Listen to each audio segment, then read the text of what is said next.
রান্না করব আমি থোড় ভাজা। থোড়টাকে ভালো করে ছাড়িয়ে নিয়ে এবার কেটে পরিষ্কার করে নেব। কলার থোড়টা কেটে ধুয়ে আমি পরিষ্কার করে নিয়েছি। এবার এটা আমি ভাজা করব। কড়াই গরম হয়ে গেছে, এখন এর মধ্যে আমি তেল দিয়ে দেব।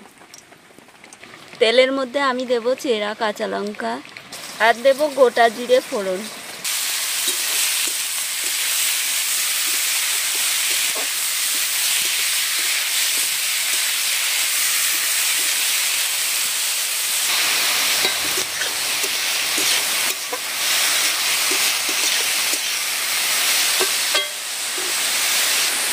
এর মধ্যে দিলাম আমি হলুদ গুঁড়ো,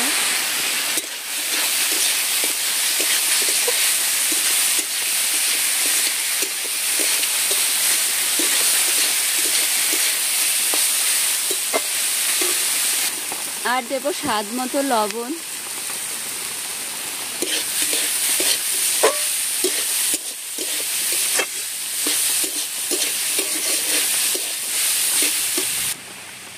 এর মধ্যে দেব আমি এবারে স্বাদ মতো চিনি।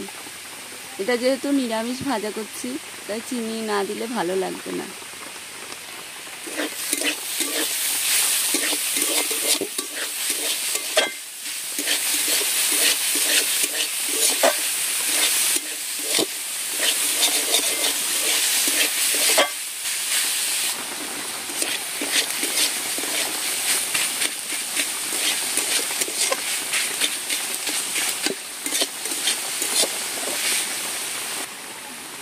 থোড় ভাজা হয়ে গেছে, এখন এটা আমি নামিয়ে নেব।